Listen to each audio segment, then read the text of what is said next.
Gordon was cross. Why should Henry have a new shape? He grumbled. A shape good enough for me is good enough for him. He goes gallivanting off, leaving us to do his work, and comes back saying how happy he feels. It's disgraceful. And there's another thing. Henry whistles too much. No respectable engine ever whistles loudly at stations. It isn't wrong, but we just don't do it.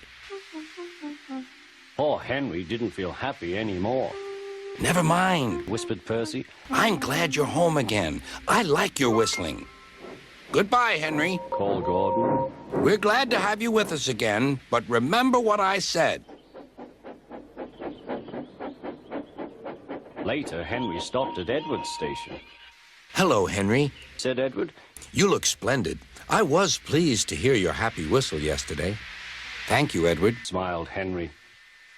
Shh. Can you hear something? It sounds like Gordon, Said Edward. and it ought to be Gordon. But Gordon never whistled like that. It was Gordon. He came rushing down the hill at a tremendous rate. He didn't look at Henry, and he didn't look at Edward. He screamed straight through the station and disappeared. Well, Said Edward. it isn't wrong, Chuckled Henry, but we just don't do it.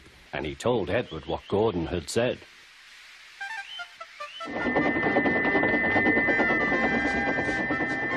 Meanwhile, Gordon screeched along the line. The noise was awful.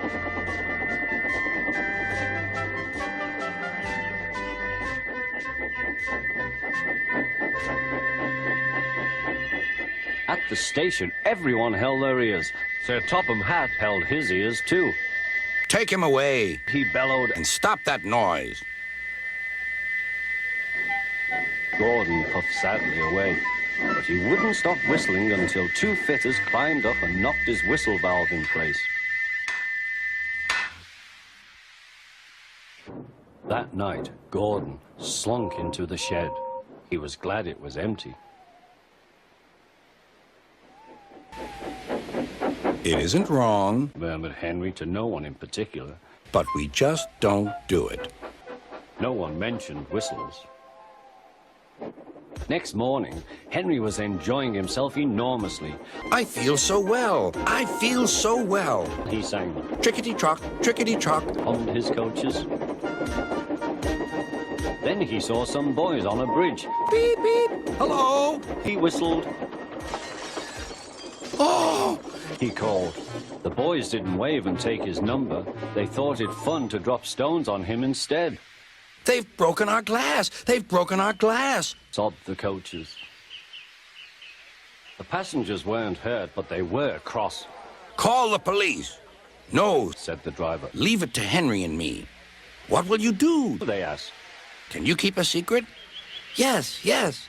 Well then, said the driver. Henry is going to sneeze at those boys.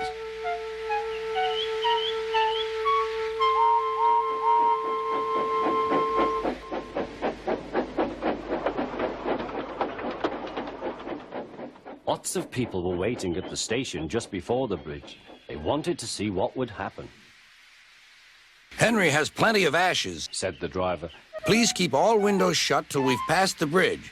Henry's as excited as we are, aren't you, old fellow? Henry was feeling stuffed up. Soon they could see the boys, and they all had stones, Are you ready, Henry? said his driver. Sneeze hard when I tell you. Now, he said. Achoo!